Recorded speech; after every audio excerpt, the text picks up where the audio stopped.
Hi everyone, I'm Sophia. My mother raised me like a lady. She dressed me up, put ribbons in my hair, and even put on children's makeup for me. My room was littered with dolls, pink boxes, and other cute things. Of course, I was also doing the most feminine kind of sports, which, I'll give you some time to guess, was figure skating. But then I grew up, and nothing changed. Everyone around me thought I was a real beauty. Everyone except him. The first time I saw that guy was during practice. Our time on the ice was over, and the hockey players moved out instead. I bumped into the captain of the team next to the boards, and I broke into a smile, but he didn't even seem to notice me. However, I was not planning on giving up. I left the sports club and I waited for the captain outside. Finally, I heard his voice. I straightened up and I started towards him. However, to my surprise, instead of the handsome guy I'd fallen in love with at first sight, I saw some guy with piercings in a leather jacket and army boots. It was pretty obviously the same guy, but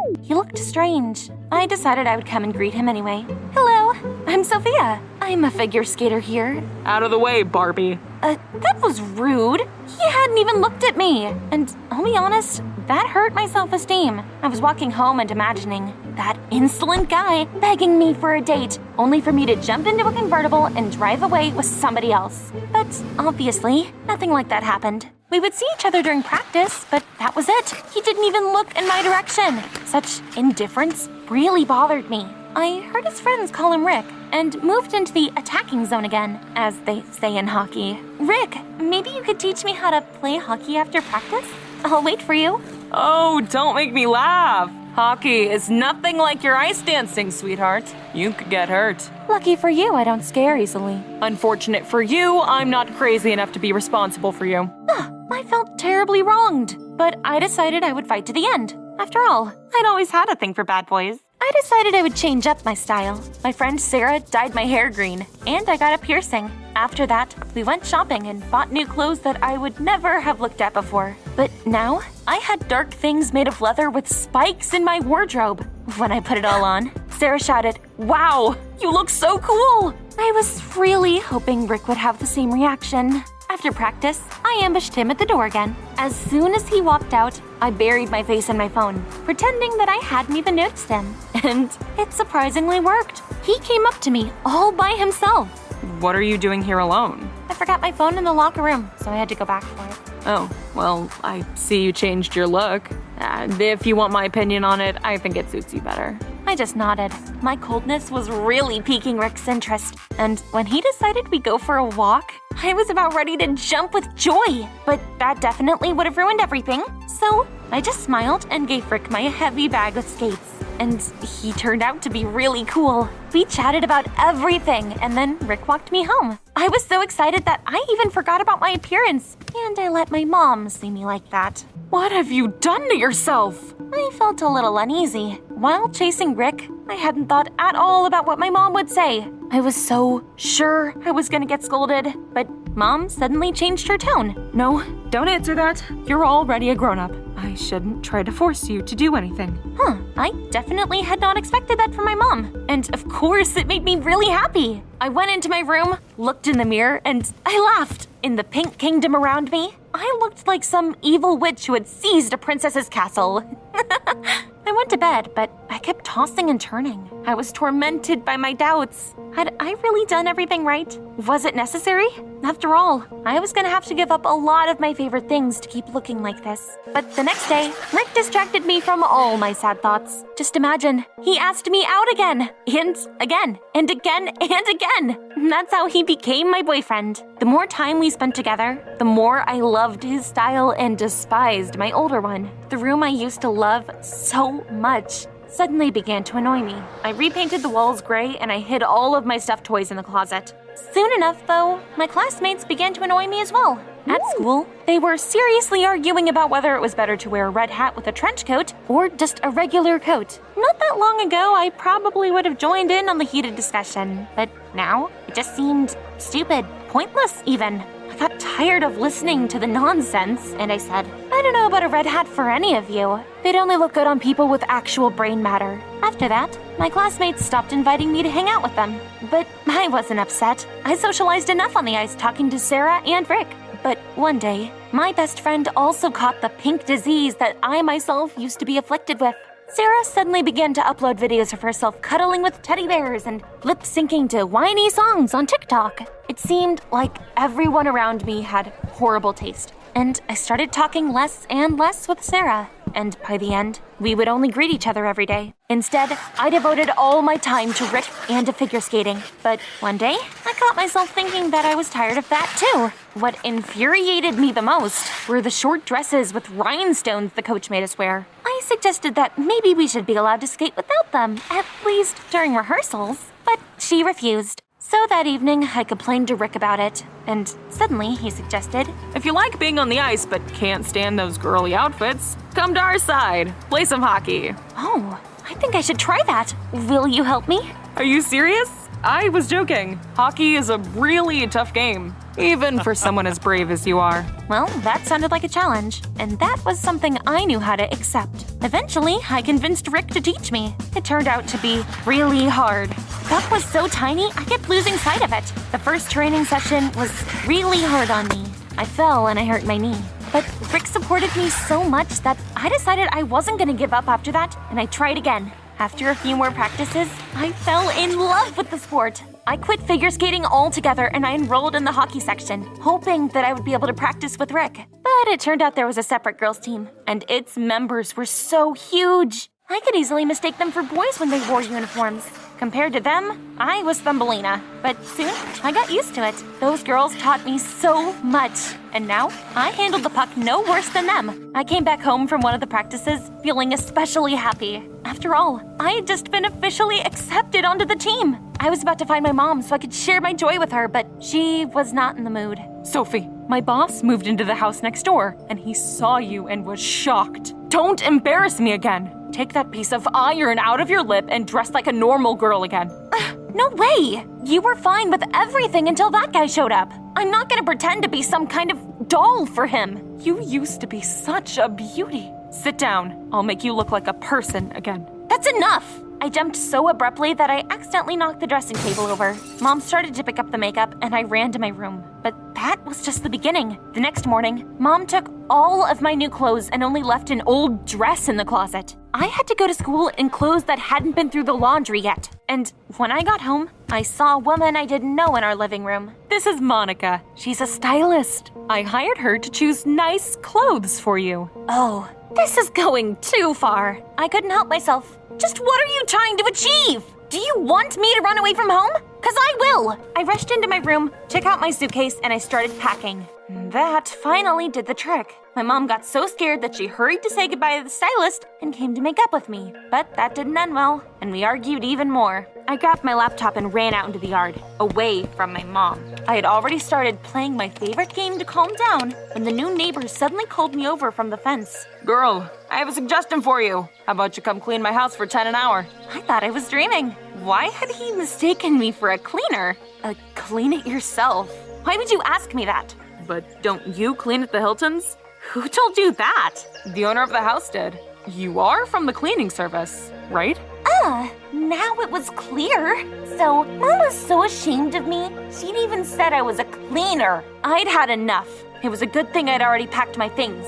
I was heading for the door with my suitcase when suddenly someone rang the doorbell. I opened the door and I saw my grandpa. Sophia, I am so glad to see you. You've become so much prettier since I last saw you. I hesitantly hugged him. All of my plans had just collapsed in an instant. Grandpa had decided to surprise us and came to stay. Now I had to stay at home. I regretted it during dinner immediately.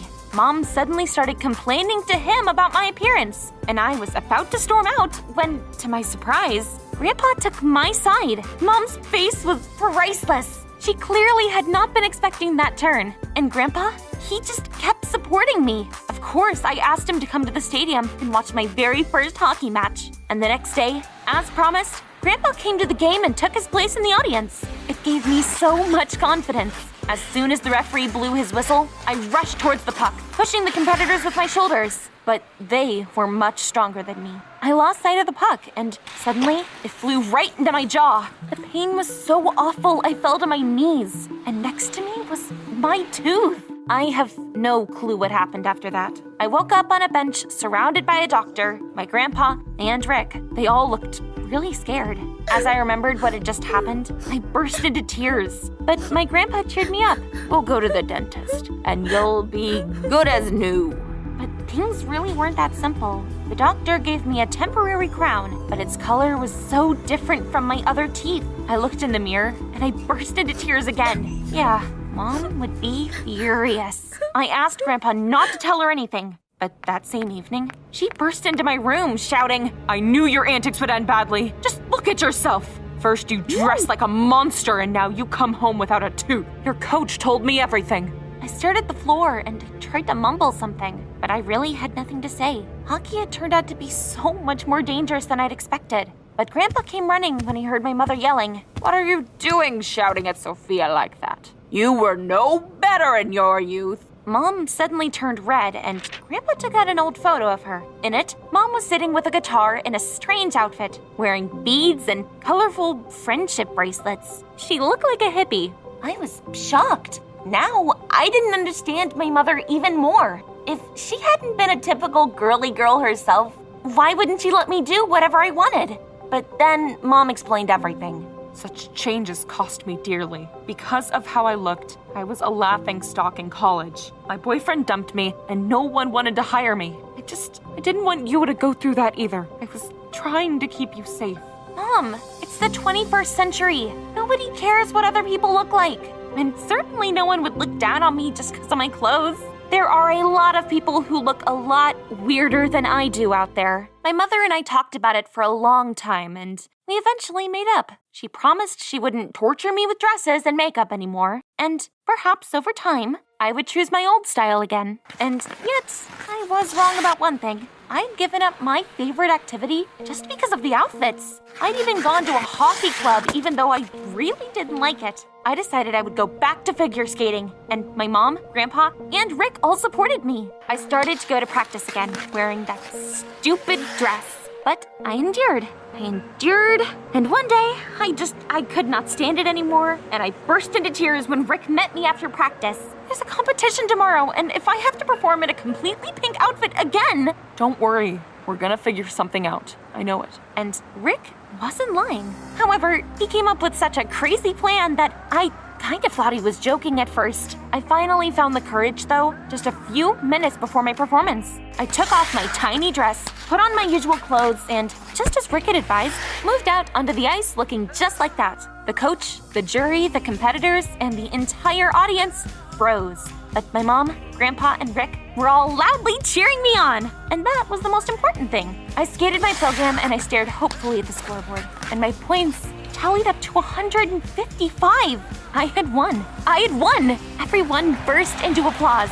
I looked up at my family and I started almost crying with joy. Mom was jumping up and down in her seat, shouting at the top of her lungs, "That's my daughter! Mine!" And I was so happy. My mom wasn't ashamed of me anymore. There was only one problem, though. What was my coach gonna say after my little stunt? But thankfully, I was worried over nothing. The coach congratulated me on my victory and even offered to make the punk look my thing in competitions. And that's how my new style changed my life. Tell me how you've experimented with your appearance. Go ahead, let me know in the comments down below.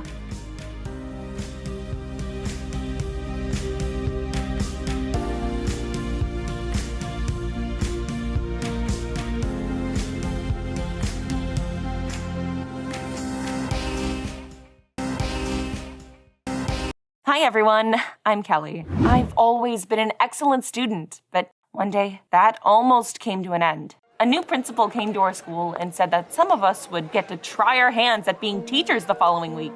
And I really wanted to do that, but I didn't get the chance and I had to keep being a student. My rival, however, got lucky.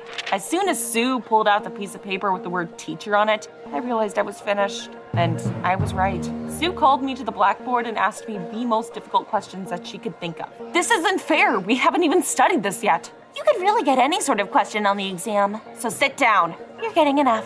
And that was the first time I got a bad grade, ever. And undeservedly, too. After school, I went straight to the principal. Mrs. Jones, a terrible injustice has happened in our class. You have to solve your own problems this week. I left the office even angrier than I'd been when I walked into it. Since the principal had refused to help me, I decided to deal with this myself. And the next day, I waited until Sue had gone on a run around the stadium and I got into her bag in the locker room. And there it was, the teacher's handbook.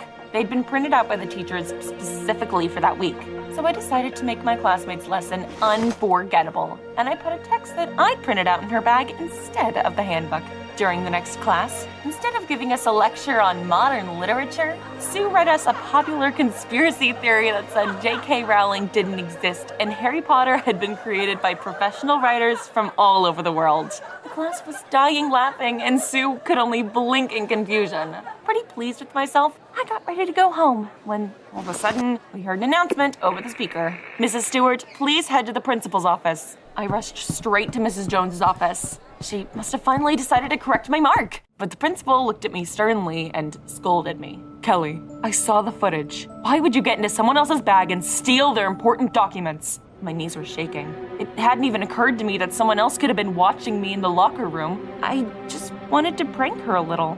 Jokes like that are unacceptable within the walls of this school. As your punishment, you'll spend the whole week teaching the remedial classes after school. Why was everything so unfair? But there was really nothing I could do. The next day, I stayed at school after classes. A flood of students poured into the classroom. They sat down at their desks and stared at me in curiosity. And I started talking about logarithms. But Sue's brother Cedric asked me to repeat myself again and again. I felt like a parrot. In the end, I really just couldn't stand it. Even my Pomeranian would have understood this long ago. Cedric flew into a rage, sweeping his textbooks off the table and storming out of the classroom. Everyone looked at me with accusations, and I suddenly felt very ashamed of myself. This guy had just really wanted to understand a new topic, and I'd snapped at him. I followed Cedric out, and I soon found him in the canteen. I'm sorry. Do you want me to explain it to you one more time? Look, I'm awful at math. It's not gonna be easy for you. And it really wasn't. At first, Cedric seemed to be so unteachable that I wanted to bang my head on the board. But then, something changed. He started to show more diligence, and our tutoring sessions began to bring the first results. Cedric accompanied me home and appeared pleasant surprises. Sometimes, while explaining theorem, I would catch him looking at me with admiration, and I'd lose track of my thought and start blushing. I might have liked Cedric, the brother of my worst enemy. It seemed like he would become my boyfriend soon. But then, one day, I accidentally overheard a conversation with him and his sister near the coffee machine. "Cedric, just don't let me down. Do as we agreed. And don't you dare let Kelly find out about anything." I felt so humiliated and angry. His admiration had just been fake. Some part of a dastardly plan, probably. I grabbed my cup of coffee and I really wanted to throw it at that liar. But then another idea came to mind. I started teaching Cedric in a different way. I made mistakes and I passed them off as the right answers. And of course, he didn't suspect anything. It still took me a long time to come up with the wrong answers.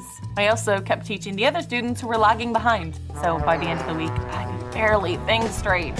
And after what I'd heard near the coffee machine, I really hated Cedric for lying to me. But the next day, I heard some good news finally. There was going to be a Halloween party at school that evening. Classes ended earlier than usual, and we were sent to decorate the gym.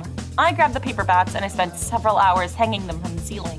When I got down, I realized I could barely stand on my feet. I urgently needed a break, just 5 minutes. My gaze stopped on the mats in the corner of the hall, and perfect. My eyes just closed by themselves, and I fell asleep. I woke up to someone shaking me by the shoulders. I reluctantly opened my eyes, and I saw Cedric. "What do you want?" "Let's go, come on." The principal told everyone to come to the classroom at once, and we rushed out of the hall. Our classmates were already there. I sat down at the desk, and then something truly shocking happened. Our principal walked in wearing the costume of a prison officer. Everyone was stunned, and I couldn't help but laugh. Mrs. Jones had really chosen a strange Halloween costume. But then something even weirder happened. She said, "Change your clothes. Hurry up." I took the costume and I realized that it was an orange jumpsuit, just like the ones that prisoners in prisons wore. I changed my clothes and I looked in the mirror. Orange suited me pretty well. Feeling satisfied, I returned to the classroom, and the principal suddenly locked the door. "Now sit down. We're gonna write a dictation." Cedric and I looked at each other, pretty surprised. this was the first time a themed party was being held, so maybe it was supposed to start like that. We obediently took out our notebooks and pens and prepared to write something down. But then Mrs. Jones started dictating some really boring stuff. It didn't feel like much of a game. Everyone turned their papers in and the principal immediately rushed to check them. As always, I got a perfect mark, but Sue and Cedric had made a lot of mistakes. I was kind of glad they'd get bad marks, but Mrs. Jones suddenly jumped up to the siblings, grabbed their hands, and dragged them somewhere else. I felt scared and curious at the same time. I left the classroom, and I followed them. Mrs. Jones had stopped in front of the locker room. I looked around the corner, and I almost screamed in horror. Bars had appeared in the locker room, dividing the room into prison cells. The principal pushed both Sue and Cedric inside. They clung to the bars and started calling for help, but Mrs. Jones left a guard with them and went somewhere else. Even though Sue and Cedric had been plotting stuff against me, I'd feel bad leaving them like that. So that's why I came up with a rescue plan. I needed to distract the guard, and a fire alarm caught my attention. I turned it on, and the nasty sound swept through the school. It worked. The guard flinched and dropped the keys to the cell and rushed for the exit. As soon as my classmates were left unattended, I grabbed the keys and I opened the doors. Instead of thanking me for saving her, though, Sue started crying. Why would you do that? Things are gonna be even worse now. Are you dumb? I saved you. But Sue was right. Mrs. Jones appeared out of nowhere and began scolding all of us, brandishing a baton. I will not allow disobedience in my school. You will be severely punished. Before I could even get a word in, I found myself holding a brush in my hand. Cedric and Sue had them too. The principal dragged us to the women's bathroom and pointed to the sinks in the toilets. In a half an hour, everything must shine like it's new. I squinted, pretty disgusted. Was this some kind of joke? But Sue and Cedric dutifully started scrubbing, and I had to join them. I put on my gloves, held my breath, and I got down to do the dirty work. When, all of a sudden, Sue shouted, "Ow! Mrs. Jones, my brush is broken. I need a new one." But instead of a cleaning brush, the headmistress gave her a toothbrush.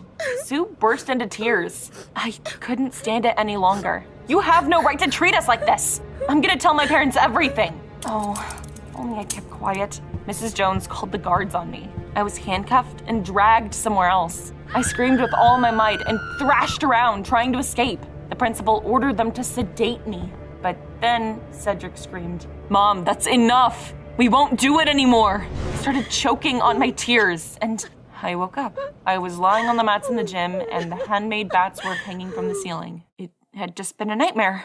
I felt so tired that I didn't even want to stay for the party. I just decided to go home and get a good night's sleep. But sleeping really didn't help much. In the morning, I could not get the cells, the brushes, the principal looking like a jailer out of my head. But the real Mrs. Jones managed to distract me. The week's over. It's time to find out what you all have learned. The principal gave us tests on all the materials we'd studied. I quickly nailed it and got an A+, but Sue and Cedric failed. Of course, that fool had written all the wrong answers I'd taught him, and Sue had simply copied her brother's work. I was over the moon. I'd managed to punish 2 of my enemies at once. I gathered my textbooks and left the school satisfied. But then I saw a strange scene near the entrance. Mrs. Jones was loudly scolding Sue and Cedric, and then she grabbed both of their hands and started dragging them somewhere. My breath caught in my throat. My dream had somehow come true. Out of curiosity, I decided to follow the principal and my classmates. But what I wasn't expecting was the 3 of them to stop in front of a small house. Sue opened the door and shouted to the principal, "Mom, grab the mail." I was shocked. Mrs. Jones really was my classmate's mom. I wondered what else from my dream would turn out to be true. I crept up to the house, looked through the window, and I recoiled in horror. Sue was scrubbing the floor in the room, and Cedric was washing the dishes. Mrs. Jones was just sitting in an armchair and painting her nails. I realized my dream had turned out to be prophetic. The principal was punishing Sue and Cedric for bad marks, making them work around the house endlessly while she was doing whatever she wanted. I felt so sorry for them. Even they didn't deserve to be treated like that. I decided that I would help them get rid of the tyrant, at least at school. The next morning, I went up to Sue and I handed her a document. "Sign this. It's a petition for the resignation of the new principal." Huh? What are you talking about? Why would I sign that? Don't pretend. I know that Mrs. Jones is your mom and she makes you work all the time. If we kick her out, she won't bully you at school anymore. Kelly, I think you got this wrong. Our mother has a bit of a temper, but she's not a monster. She used to work as a teacher in juvie, and then she transferred here. She hasn't quite managed to get rid of her old habits and sometimes goes overboard with orders at home. Cedric and I got sick of it. We asked her to let us live with Dad for a little bit, and Mom suggested a bet. If we got good marks during the previous week, she would let us go to our dad for a whole month, but if we failed, we'd have to clean the whole house, which we did yesterday. That's a strange story. But what do I have to do with it? Why did you flunk me during the first class? And what are you doing with Cedric? I heard you discussing a plan. I wasn't planning on flunking anyone.